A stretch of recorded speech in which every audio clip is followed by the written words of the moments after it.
BJP প্রার্থী প্রতিমা ভৌমিকের সমর্থনে মঙ্গলবার রাজধানীতে রোড শো করলেন মুখ্যমন্ত্রী বিপ্লব কুমার দেব। লোকসভা নির্বাচনের প্রচার জমে উঠেছে রাজ্যে। শাসক শিবির ইতিমধ্যেই প্রচার তেজি করেছে। মঙ্গলবার সকালে বিজেপির পশ্চিম ত্রিপুরা লোকসভা আসনের প্রার্থী প্রতিমা ভৌমিকের সমর্থনে রোড শো করলেন মুখ্যমন্ত্রী বিপ্লব কুমার দেব। আগরতলার কাশীপুর থেকে শুরু হয় রোড শো। চম্পকনগর পর্যন্ত রাস্তার দুধারে অগণিত মানুষ হাত নেড়ে মুখ্যমন্ত্রী ও প্রার্থীকে স্বাগত জানায়। এর আগে রেশন বাগানে বিজেপির বুথ অফিসের উদ্বোধন করে প্রার্থী প্রতিমা ভৌমিক ও বিধায়ক রতন চক্রবর্তী। এক সাক্ষাৎকারে প্রার্থী প্রতিমা ভৌমিক সিপিএম ও কংগ্রেসের সমালোচনা করেন। তিনি বলেন, গত এক বছর ধরে মানুষ মুক্ত বাতাসে শ্বাস নিতেই পারছে। স্বাধীন ত্রিপুরাতে আছি তো আমরা এখন। সাধারণ মানুষ যারা কমিউনিস্ট ছিলেন তাদেরকেও জিজ্ঞেস করেন, যাতে গত এক বছরে মনে হয় আমরা শ্বাস ফেলতে পারছি। মানে মানুষ একটা ফ্রিডম অফ এক্সপ্রেশন। তাছাড়া কেন্দ্র সরকার আমাদের রাজ্যের জন্য যে ফ্ল্যাগশিপ প্রোগ্রামগুলি দিতেন, আমাদের সরকার না আসলে আমরা সেগুলি মানুষ বুঝতে পারতো না। উন্নয়নমুখী রাষ্ট্র, শ্রমিক কল্যাণমুখী, রাষ্ট্র কল্যাণমুখী, আপনার কৃষক কল্যাণমুখী যে কাজগুলি, মহিলাদের জন্য এম্পাওয়ার করার জন্য কাজগুলি, সেগুলি আমরা মানুষের কাছে তুলে ধরছি। মানুষের সঙ্গে কথাবার্তা বলে কি মনে হচ্ছে? আরে মানুষ তো মন তৈরি করে বসে রয়েছেন চৌকিদারকে আবার বসানোর জন্য করতেন। আমরা যে স্বাভিমানী ভারতকে দেখতে চাইতাম, আমাদের প্রধানমন্ত্রী সেই স্বাভিমানী ভারত আমাদেরকে উপহার দিয়েছেন। মুখ্যমন্ত্রী বিপ্লব কুমার দেব একটি কথাই বলেন, ত্রিপুরাতে মোদি চাই। মানুষ যেভাবে সাড়া দিচ্ছেন তাতে দুটি আসনে বিজেপির প্রার্থীরা অনেক বেশি ভোটের ব্যবধানে জয়ী হবে বলেই তিনি আশা প্রকাশ করেন।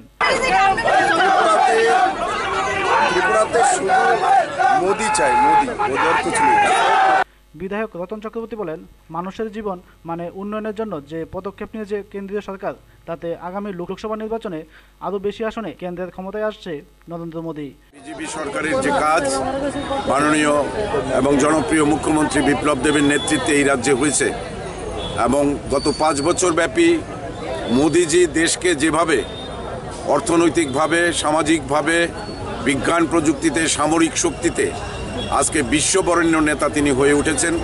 সমাজের প্রত্যেকটি অংশের মানুষের জন্য তার সমান চিন্তাধারা, ক্ষমতার জন্য উন্মত্ত হয়ে এই রাজ্যে এসেও রাহুল গান্ধী সেদিন ওই খুমলুঙে সিপিএমের বিরুদ্ধে একটি শব্দ উচ্চারণ করেনি।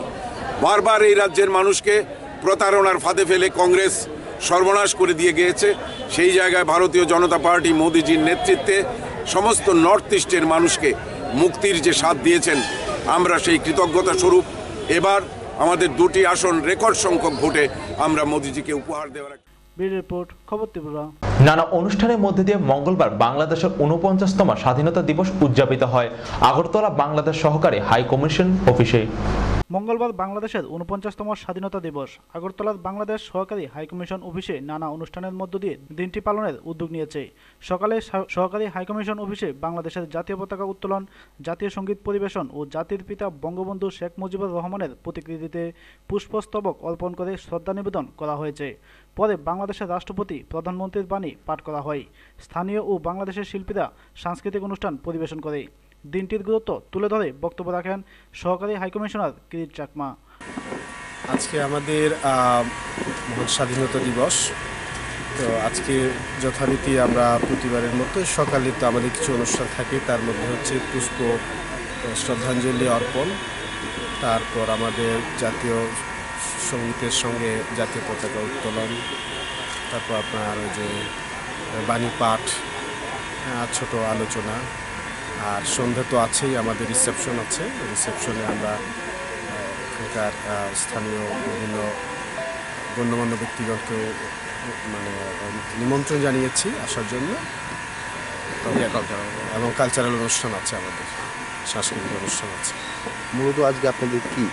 আজকে আমাদের স্বাধীনতা দিবস এবং জাতীয় দিবস হচ্ছে আমাদের। কততম? 49তম। রিপোর্ট, খবর ত্রিপুরা।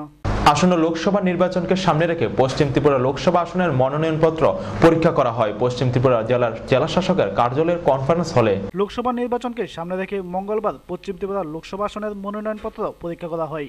পশ্চিম ত্রিপুরা লোকসভা আসনের রিটার্নিং অফিসার তথা পশ্চিম ত্রিপুরা জেলার জেলা শাসকের কার্যালয়ের কনফারেন্স হলে এই মনোনয়নপত্র পরীক্ষা করা হয়। উপস্থিত ছিলেন পশ্চিম ত্রিপুরা লোকসভা আসনের রিটার্নিং অফিসার, নির্বাচনী পর্যবেক্ষক সহ বিভিন্ন রাজনৈতিক দলের প্রতিনিধিরা। এই কেন্দ্রের মনোনয়নপত্র প্রত্যাহারের শেষ দিন 28 মার্চ। সেই দিন জানা যাবে পশ্চিম ত্রিপুরা লোকসভা আসনে ঠিক কতজন প্রার্থীর মধ্যে লড়াই হবে। 11 এপ্রিল এই কেন্দ্রের ভোট গ্রহণ প্রক্রিয়া অনুষ্ঠিত হবে। As per the ECI guidelines, and we'll go in the order in which we have received the nominations from the candidates. So we have received the nominations from national parties as well as state party as well as good number of independent candidates, and we'll go as per the sequence in which the nominations are received. So we'll start with the first nomination.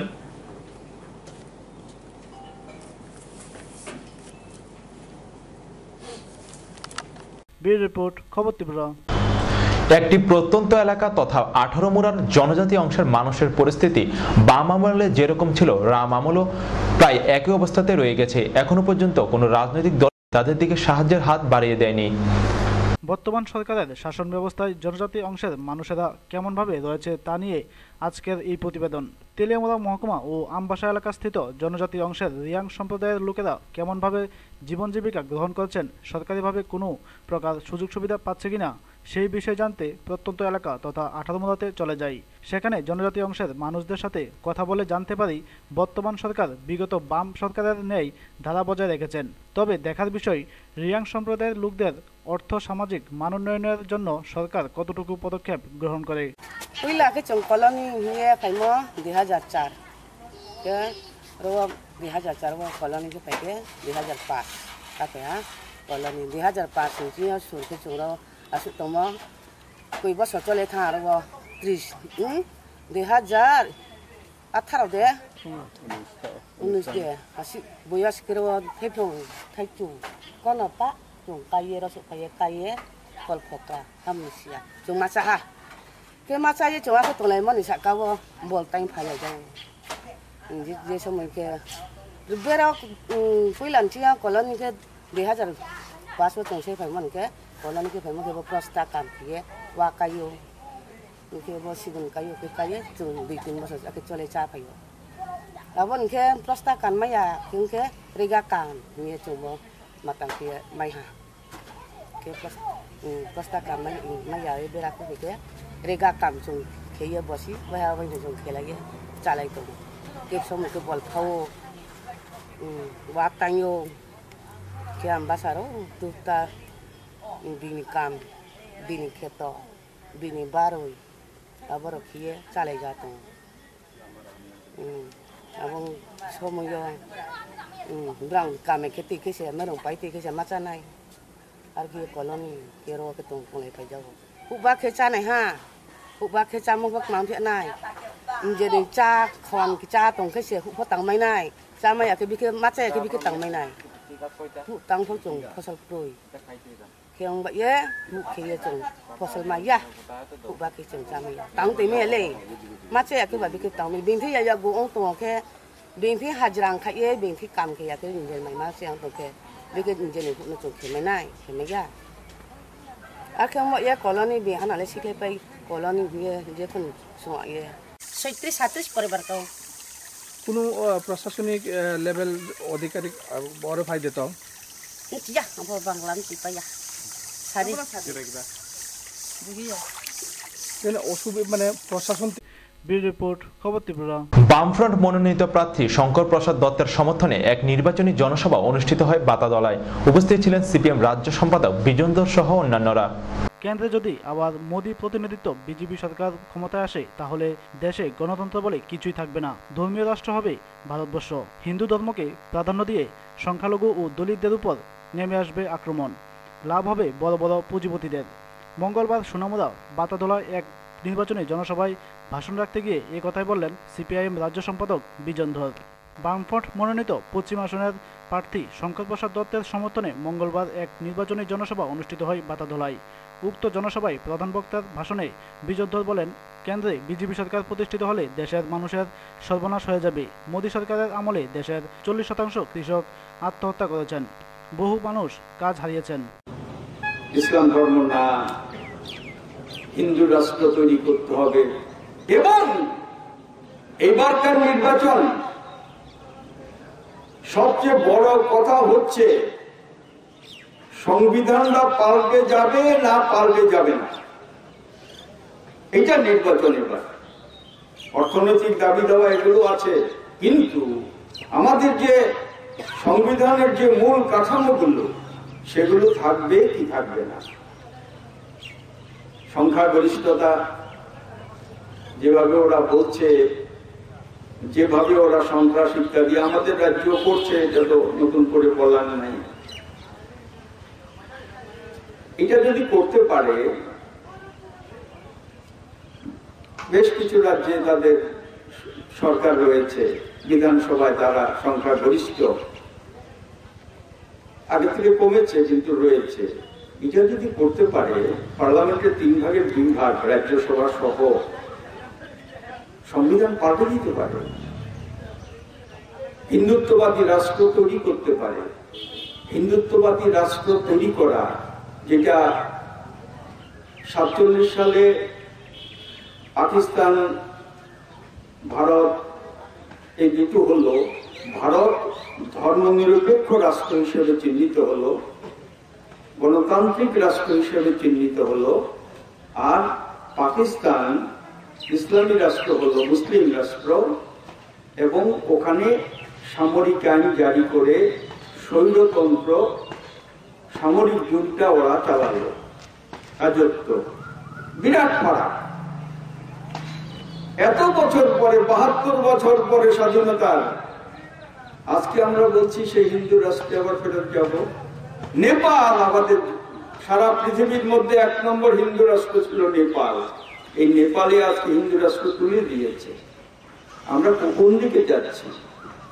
এটা হিন্দু ধর্মের বিরুদ্ধে কথা না, কোন ধর্মের বিরুদ্ধে কথা না। ধর্মকে রাজনীতির সঙ্গে মিশিয়ে বড় লোকদের সেবা করবার জন্য মানুষকে বিভ্রান্ত করা, এটার নাম যে হিন্দুত্ব, এটাই আমরা বলছি।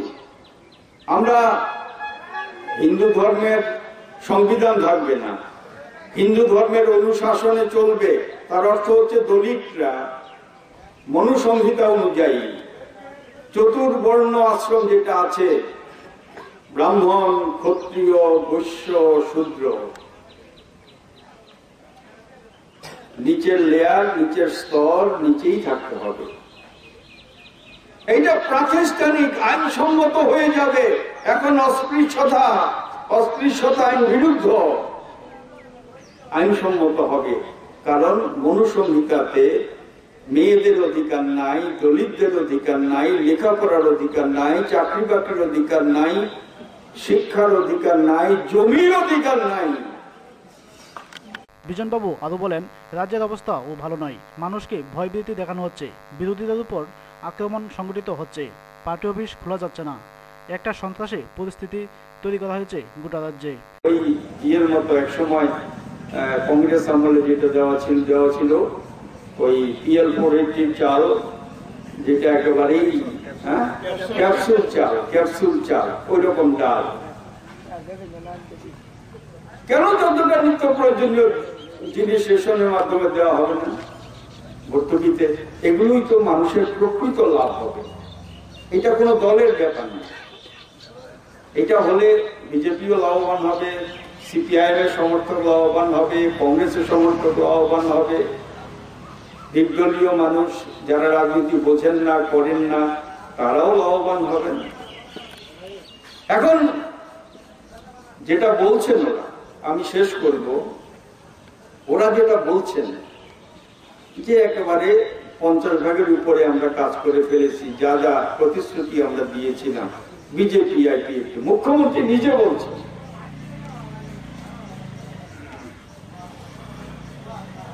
মুখ্যমন্ত্রী নিজে যখন বলছেন এরকম কাজ করে ফেলেছেন, আরো নতুন 25 বছরে যা হয়নি, এই 1 বছরের কয়েক মাস তার মধ্যেই সব হয়ে গেছে। এইটা হলে এত ভাঙচুর কেন, এত হামলা কেন? ভোটারদের সন্ত্রস্ত করা হচ্ছে, ভোট কেন্দ্রে যেতে পারবে না। আমাদের প্রার্থী আক্রান্ত হয়েছে পশ্চিম ত্রিপুরা কেন্দ্রে গতকালকে 3 জায়গায়। এই দিনের এই জনসভায় এছাড়াও উপস্থিত ছিলেন CPIM রাজ্য কমিটির সদস্য শহীদ চৌধুরী, সুরেশ দাস, পার্টি জেলা কমিটির সদস্য শামসুল হক সহ অন্যান্যরা। ব্যুরো রিপোর্ট, খবর ত্রিপুরা।